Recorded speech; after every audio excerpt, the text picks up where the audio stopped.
नमस्कार मित्रों, आज 26 जुलाई 2023 और वार है बुधवार। और बुधवार को हम प्रस्तुत करते हैं दीनदयाल की चौपाल कार्यक्रम में हिंदी बाल कहानी का वाचन। तो आज एक बाल कहानी, बहुत ही बढ़िया बाल कहानी प्रस्तुत करने जा रहा हूं और इस कहानी का नाम है बूढ़ी काकी की गाय। फेसबुक में कल ही पढ़ा मैंने और एक दो कहानी और भी पढ़ी थी, लेकिन मुझे लगा भी ये कहानी आपको ज़्यादा पसंद आएगी, ज़्यादा बढ़िया लगेगी। तो इस कहानी का मैंने प्रिंट निकाला और डॉक्टर मोहम्मद साजिद खान को फ़ोन भी किया, अभी अपना थोड़ा बायोडाटा भिजवा दें। मैं तो सरप्राइज़ दे रहा था उनको भी, बायोडाटा भी गूगल में सर्च कर लेंगे, लेकिन इतने एक्सपर्ट नहीं है, इसलिए मैंने कहा भी ज़्यादा सरप्राइज के चक्कर में कई बार होता है ना, किसी के घर जाएं और कहीं सरप्राइज देंगे तो बाद में आगे ताला स्वागत करता है है ना। तो वही बात, तो मैंने उनसे बायोडाटा मंगवाया और कहानी के वाचन से पहले मैं इनके बारे में थोड़ा आपको बता दूं। और इससे पहले मैं जो उपस्थित हुए हैं उनका नाम बता दूं। नीना सिंह सोलंकी, भाई क्या बात है, भोपाल से पधारी हैं आप, प्रणाम आपको, बहुत बहुत प्रणाम। और शंकर धाकड़ इंदौर से आपका बहुत बहुत स्वागत। सुनील गज्जानी बीकानेर से और सुरेश चंद्र सरवाहरा कोटा राजस्थान से, भाई बहुत बहुत स्वागत। और अब मैं इनका प्रोफेसर डॉक्टर मोहम्मद साजिद खान, इनका व्यक्तित्व कृतित्व पढ़ूं। 15 मार्च सन 1976 1976 आपका बर्थ, और एमए हिंदी साहित्य में है और पीएचडी। प्रोफेसर हैं आप हिंदी के, हिंदी विभाग और जीएफ कॉलेज शाहजहांपुर उत्तर प्रदेश भारत। और स्थायी निवास भी आपका शाहजहांपुर है। शोध निर्देशन भी मुख्यतः बाल साहित्य पर केंद्रित, आपका निर्देशन जो है, आपने बाल साहित्य में खूब काम किया है। और लेखन विधाओं में कुछ और भी हैं, कहानी, कविता, एकांकी, चित्र पहेली, लघु कथा, साक्षात्कार, संस्मरण, समीक्षा और अन्य आलेख। अब तक आपकी 646 रचनाएं, 646 रचनाएं विभिन्न पत्र पत्रिकाओं में प्रकाशित हुई हैं। और बाल साहित्य में आपकी जो किताबें हैं वो छपछैया, मन का रिश्ता, ये भारतेंदु पुरस्कार भी मिला है। और प्रथम संस्करण जो है छपछैया का आया 2001 में, और मन का रिश्ता भारतेंदु हरिश्चंद्र पुरस्कार प्राप्त कहानी संग्रह। अल्लू पुरस्कृत बाल उपन्यास, और प्रथम संस्करण इसका इलाहाबाद से है 2005 में। रहमत चचा का घोड़ा, इस संग्रह को भी, जो कहानी संग्रह है बच्चों का, भारतेंदु हरिश्चंद्र पुरस्कार प्राप्त हुआ है आपको 2011 में। और तुम खूब बड़े बनोगे, ये भी पुरस्कृत है। विज्ञान कथाएं, यादें बचपन की, ये भी पुरस्कृत है। और सब्जी सभा एकांकी संग्रह। चॉकलेट पुरस्कृत कहानी संग्रह। मैं पिंजरे का तोता, ये कविता संग्रह। और पिपलियों के रंग, नीम का तिनका, डाबे वाला महेश, लेटर बॉक्स ने पढ़ी चिट्ठियां, लेटर बॉक्स ने पढ़ी चिट्ठियां, क्या बात है, खूब बढ़िया टाइटल। और लटकन लाल की मूंछी, और गणेश की दिवाली। और 2 किताबें आपने संपादित भी की है, राकेश चक्र की चुनिंदा बाल कहानियां और राकेश चक्र की श्रेष्ठ किशोर कहानियां। अनुदित पुस्तकें भी है, चालाक, छरड़ा, ये बाल कहानी संग्रह मराठी में, और अंग्रेजी में अनुदित हुई हैं। और किशोर साहित्य भी है आपका, अपना मुकाम, उजाले की राह, हाय पकवान, इसकी 3 आवृत्तियाँ और उजाले की राह इसकी 7 आवृत्ति और हाय पकवान इसकी 3 आवृत्तियाँ, मतलब एडिशन, संस्करण। खूब लंबा चौड़ा परिचय आपका। उड़ान एनबीटी से छपी है 2012 में, ये कथाओं की किताब है। और विशेष में आपके जो है रूम टू रीड जैसी राष्ट्रीय अंतर्राष्ट्रीय संस्थाओं, बाल साहित्य की विभिन्न कार्यशालाओं में भी आपने भाग लिया है। नई राह पाना है, कविता संग्रह है। नजरों से दूर कहानी संग्रह, दादी का संदूक, बच्चों का सीरियल, क्या बात है, बहुत बढ़िया। इसका फिल्मांकन भी हुआ भाई, बहुत बहुत बधाई। और Sony music entertainment India limited की ओर से टर्टर की सैर, ये कहानी संग्रह। और चांद वाली अम्मा, ये कहानी। और भेड़ का, ये क्या है, मेड़ का पौधा कहानी, फिल्मांकन हेतु अनुबंध भी हुआ, बहुत बढ़िया।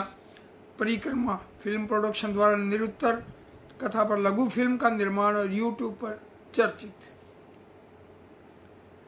और रचनाकार के रूप में विभिन्न संदर्भ ग्रंथों, शोध प्रबंधों, शोध पत्रों में सह सम्मान उद्धृत और विभिन्न ग्रंथों में रचनाएं संकलित और इंटरनेट पर भी रचनाएं। और ये भी मैंने आपकी कहानी जो है, साजिद खान साहब की कहानी मैंने फेसबुक से ली, सेव की, प्रिंट निकाला, फिर बाद में उनसे परिचय मांगा। और पुरस्कार और सम्मान खूब मिले आपको। केंद्रीय सूचना और प्रसारण मंत्रालय भारत सरकार की ओर से मार्मिक बाल कहानियां भाग 1, ये 2000 में। और भारतेंदु पुरस्कार भी मिला है आपको 2001 में। दोबारा फिर भारतेंदु पुरस्कार मिला है 2010 में। और भारतीय बाल कल्याण संस्थान कानपुर से भी आप सम्मानित हैं। बलिया से, बाराबंकी से, उत्तराखंड से, लखनऊ से, अनेक शहरों से आप साहित्य को लेकर सम्मानित हुए हैं, पुरस्कृत हुए हैं। और तुम खूब बड़े बनोगे विज्ञान, जो बाल विज्ञान कहानी संग्रह आपका, इसको भी सम्मान मिला है। चॉकलेट बाल कहानी संग्रह को भी। और भाई ढेर सारी बधाइयाँ आपको। खूब खूब इसी तरह सृजित करते रहें, लिखते रहें, बच्चों को संस्कार करते रहें, बच्चों का ज्ञान बढ़ाते रहें। और बच्चों का ज्ञान बढ़ाते रहें और आपका सम्मान बढ़ाते रहें। मेरी बहुत बहुत शुभकामनाएं, दुआएं। अब मैं आपकी कहानी जो है, बहुत ही मर्म स्पर्शी कहानी, बाल मन की जबरदस्त कहानी। और इस कहानी का नाम है बूढ़ी काकी की गाय। और ये जो संग्रह छपा है केंद्रीय साहित्य अकादमी दिल्ली से, उसमें ये छपा है श्रेष्ठ बाल कहानियां भाग 2। उसमें ये लगभग शायद 8 कहानियां हैं जहां तक मुझे याद है। और इस 8 में से एक कहानी ये साजिद खान साहब की मैं आपको सुनाने जा रहा हूँ, इसका वाचन कर रहा हूँ, ध्यान से सुनिएगा। और कहानी सुनाने से पहले मैं सोचता हूँ कि कुछ मित्र लोग जुड़े हैं तो उनके मैं नाम बोल दूँ। नीना सिंह सोलंकी, सुनील गज्जानी और डॉक्टर ऋषि शर्मा, भाई नमस्कार आपको बहुत बहुत। और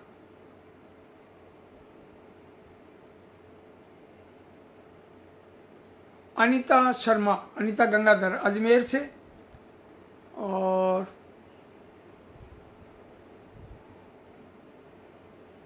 संदीप कुमार मिश्रा, नीना सिंह सोलंकी, उमेश कुमार जी चौरसिया, ये अजमेर से।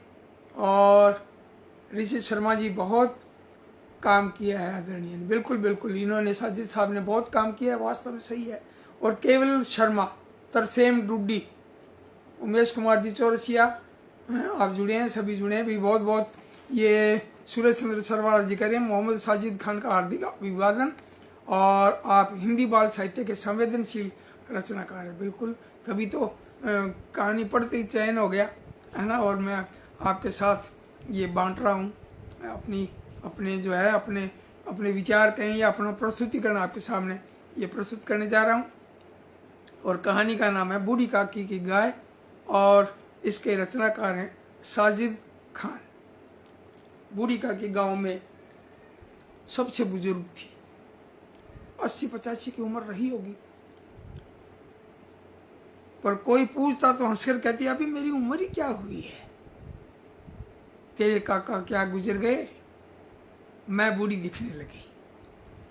फिर खींच कर कहती वरना तेरे जैसे जवानों को तो मैं ऐसे ही पछाड़ दूं।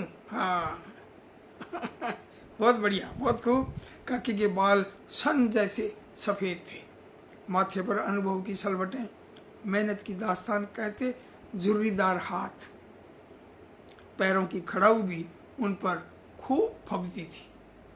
काकी की झोंपड़ी के सामने एक प्यारा सा आंगन था, साफ सुथरा चमचमाता, और आंगन के उस छोर पर बंधी रहती थी सुंदर सी कजरारी आंखों वाली एक गाय। नाम था सुनरी। काकी उसे अपने बच्चे जैसा प्यार करती थी। सुनरी इतनी सीधी थी कि मोहल्ले के बच्चे अक्सर उसके पास खेला करते। कभी कभी तो वह उनका खिलौना बन जाती। कोई उसके सींग पकड़कर ठेलता तो कोई उसकी पीठ पर चढ़कर टिक टिक घोड़े का खेल करता, कोई उसकी पूंछ को रस्सी बनाकर खींचता, तो कोई उसकी गर्दन से लिपटकर ढेर सारा प्यार करता। पर मजाल है कि कभी सुंदरी ने किसी को नुकसान पहुंचाया हो, बल्कि सुंदरी तो खुद बच्चों के साथ बच्चा बन जाती थी। कभी नथुने फुलाकर, कभी कान उठाकर, और कभी पूंछ को हवा में लहराकर वो करतब करती कि सब देखते रह जाते। काकी सुंदरी की चंचलता देखकर खिलखिलाकर हंस उठती। बच्चों के साथ तो सुंदरी भी बच्चा बन जाती है। कितनी प्यारी है हमारी सुंदरी। काकी बच्चों को बहुत प्यार करती थी। बच्चे उनके पास आते जाते रहते थे। वह उन्हें कभी दही भात खिलाती तो कभी कोई पकवान।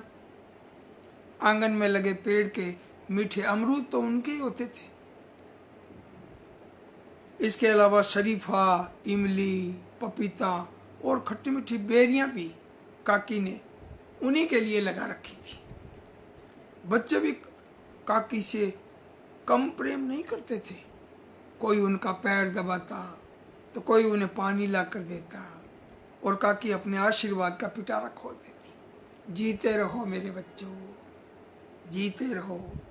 ईश्वर तुम्हें सद्बुद्धि दे, तुम्हें ढेर सारा ज्ञान दे और सही राह पर चलाए। तुम हमेशा आगे बढ़ते रहो। इधर कुछ दिनों से काकी की तबीयत कुछ ठीक नहीं थी। वे सुबह देर से उठने लगी थी। उस रोज उन्हें उठा न देखकर उनके शुभ चिंतक बच्चे दौड़े चले आए। काकी, ओ काकी! सभी ने झोंपड़ी में अंदर झांकते हुए पुकारा। काकी ने चारपाई पर करवट बदलते हुए बच्चों की ओर एक नजर देखा, फिर कराहते हुए उठी और दरवाजा खोल दिया। क्या हुआ काकी? आज आपकी तबीयत कुछ ठीक नहीं लग रही है, बच्चों ने पूछा। कुछ नहीं बच्चों, आज सारे शरीर में दर्द सा हो रहा है, खांसी हो गई सो अलग, काकी ने खांसते हुए बताया। आपको तो तेज बुखार है, आपको दवा ला दूं? एक बच्चे ने पूछा। अरे नहीं, अभी काढ़ा बनाकर पीती हूं, सारा बुखार जुकाम सब दूर हो जाएगा। मैं भला ये अंग्रेजी दवा कहाँ खाऊंगी? उन्होंने प्यार से उसके सिर पर हाथ फेरते हुए कहा।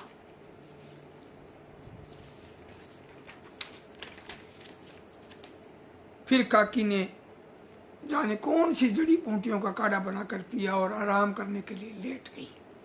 थोड़ा आराम करने के बाद उन्होंने कहा, बच्चों, क्या तुम सभी मेरा एक काम कर सकते हो? हाँ काकी, कौन सा काम है? बच्चे एक साथ बोले। आज मेरी सुंदरी को चरा लाओ। मैं तो इसे लेकर जा नहीं सकूंगी, मुझे कमजोरी महसूस हो रही है। वैसे भी देर हो गई है, मेरी सुंदरी भूखी होगी। कहते हुए काकी ने सुंदरी की ओर झांका। सुंदरी ने भी उनकी आंखों में आंखें डालकर मानो यही कहा आप आराम करें काकी, आपके बीमार रहते मैं कुछ क्या खा सकती हूँ क्या भला। काकी की बात पर बच्चे बहुत खुश हो गए, क्योंकि आज सुंदरी जो उनके साथ जाने वाली थी। उन्होंने सुंदरी को खोला और चरागाह की ओर चल पड़े। थोड़ी देर बाद सभी हरी भरी चरागाह पर खड़े थे। आज बच्चों के साथ सुंदरी बहुत खुश थी। वह घास चरती और बच्चों के पीछे दुम उठाकर खूब जोर से भागती। सभी बच्चे ताली बजाते तो सुंदरी का उत्साह और बढ़ता। पर कभी कभी सुंदरी उदास भी हो जाती। शायद उसे काकी का चेहरा याद आ रहा था। लेकिन बच्चों ने भी ठान लिया था कि आज वे सुंदरी को उदास नहीं होने देंगे, वे उससे खेलते रहेंगे।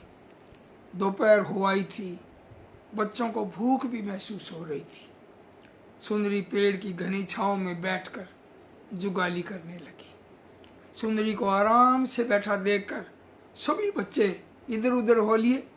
कोई गुल्लर के पेड़ पर चढ़कर गुल्लरों का आनंद लेने लगा, तो कोई पकी जरबेरियां या फिर खजूर। थोड़ी देर बाद सभी वापस जाने के लिए इकट्ठे होने लगे। पर जब सुंदरी की जगह पर पहुंचे तो वहां का दृश्य देखकर सभी का दिल धक से रह गया। सुंदरी वहां नहीं थी। अब क्या होगा? सभी के चेहरों का रंग उतर गया। इससे पहले कि सुंदरी को कुछ हो, सभी उसे खोजने के लिए निकल पड़े। एक ने कहा तो दूसरा भी बोल उठा, मुझे तो लग रहा है कि सुंदरी को काकी की बीमारी का गम हो गया है। सुबह वह कितना उदास थी, भगवान न करे कि उसे कुछ। सभी उसे खोजने के लिए निकल पड़े। घंटे भर के बाद भी परिणाम शून्य था। काफी खोजबीन के बाद भी सुंदरी नहीं मिली। कुछ बच्चे तो सिसकने भी लगे थे। कहाँ हो सुंदरी, आ जाओ न मेरी प्यारी सुंदरी, अब हम किसके साथ खेलेंगे। अब तक शाम का धुंधल का छाने लगा था। सभी के चेहरों पर मायूसी तैरने लगी। वे डबडबाई हुई आंखों से वापस लौट चले। सभी के मन में केवल एक ही सवाल गूंज रहा था कि वे काकी को क्या मुंह दिखाएंगे। अगर काकी को सुंदरी के खो जाने का सदमा लग गया तो? नहीं। सभी के दिल में तरह तरह के विचार आ रहे थे। थोड़ी देर में सभी गांव जा पहुंचे। दूर से ही सभी ने काकी को दरवाजे पर बर्तन मांजते हुए देखा। सभी ठिठकते कदमों से काकी के सामने जा पहुंचे। कलेजा मुंह को आ रहा था। अब बोले कौन? काकी उन्हें देखकर हंस पड़ी। अरे बच्चों, तुम लोग इतनी देर में आ रहे हो। आखिर मेरी सुंदरी ने दौड़ में तुम्हें पछाड़ ही दिया ना। फिर अपनी पनीली आंखों में ढेर सारा प्यार भरते हुए बोली, मेरी सुंदरी तो काफी पहले ही भाग आई थी, बहुत पहले आ गई थी मेरे पास। सचमुच मुझे कितना चाहती है सुंदरी। काकी की इस बात पर सभी की जान में जान आई। चलो अच्छा हुआ कि काकी ने इस पूरे किस्से को कुछ और ही समझ लिया, वरना आज क्या होता। सभी ने अंदर झांक कर देखा। सुंदरी अधसोई आंखें लिए बहुत मजे से जुगाली कर रही थी। बहुत बढ़िया, पूरा चित्र जो है ना वो दिख गया। बहुत बढ़िया, बहुत सुंदर, बालमन की बहुत प्यारी कहानी। और प्रोफेसर डॉक्टर मोहम्मद साजिद खान को बहुत बहुत बधाई। इस मंच के माध्यम से ढेर सारी बधाई। अब मैं कुछ मित्रों के नाम बोल दूं जो जुड़े हैं। केवल शर्मा जी, हम मलकीसर से, क्या बात है। हैप्पी मेहता जो है एलाहाबाद से, हमारा फोटो भी खींचा था आपने। हैप्पी मेहता ने बहुत बढ़िया फोटो खींचा था, हमें याद है। और तरसेम डुड्डी, संदीप कुमार मिश्रा, नीना सिंह सोलंकी, उमेश कुमार चौरसिया और पवन चौहान, क्या बात है, क्या बात है पवन जी, बहुत बढ़िया। अभी पिछले दिनों पवन जी की भी रचनाओं का वाचन किया था। इंजीनियर दुष्यंत जोशी बेटा भी आया है और कह रहे बहुत सुंदर, क्या बात है, अभी बहुत बढ़िया। राजाराम स्वर्णकार आप पधारे हैं बीकानेर से, और भाई प्रणाम आपको। राजाराम जी स्वर्णकार कह रहे हैं वाह शानदार वाचन, भी बढ़िया, हमारा भी हौसला बढ़ता है भाई। सतीश मिश्र जी भी, विमला नागला जी भी, भाई विमला नागला जी बहुत ही ऊर्जावान रचनाकार, बहुत बढ़िया है ना। अनीता गंगाधर और प्रकाश तातेड़ जी, क्या बात है, बच्चों का देश जो है उसके संपादक जी पधारे हैं हमारे भाई साहब, और कहानी के भाव में डूबकर शानदार वाचन। राजाराम जी कह रहे हैं बहुत ही पसंद आया आपको, बहुत बढ़िया। रतन राठौड़ जयपुर से, शिवानी पुरोहित जोधपुर से, और प्रकाश जी तातेड़ कुशल वाचन, अच्छी कहानी, भाई बहुत बढ़िया। आप सबका प्रेम और प्यार इसी तरह मिलता रहे। और सुरेश चंद्र जी कह रहे हैं मर्म स्पर्शी कहानी का प्रभावशाली वाचन, हार्दिक बधाई महोदय, सादर प्रणाम। भाई आपको भी बहुत बहुत प्रणाम। और अब मिलते हैं कल हिंदी बाल कविताओं के वाचन में, दीनदयाल की चौपाल में आपका मैं इंतजार करूंगा कल शाम को 7 बजे। और आपका बहुत बहुत धन्यवाद। और प्रकाश तातेड़ जी के बाद में अभी सतीश मिश्र जी करेंगे, बहुत प्यारी कहानी भाई भाई, बहुत बहुत स्वागत है आपका, बहुत बहुत धन्यवाद। कुछ नाम रह जाए तो मुझे क्षमा करना, मैंने प्रयास किया है कि सबका नाम बोलूं जो जुड़े हैं, फिर भी रह जाता है कई बार, है ना, तो इस बात के लिए क्षमा करेंगे, अन्यथा नहीं लेंगे। और आप सबको बहुत बहुत ढेर सारी बधाइयाँ, मेरी शुभकामनाएं। और कल मिलते हैं शाम को 7 बजे हिंदी बाल कविताओं के वाचन के समय, और कार्यक्रम का नाम है दीनदयाल की चौपाल। नमस्कार।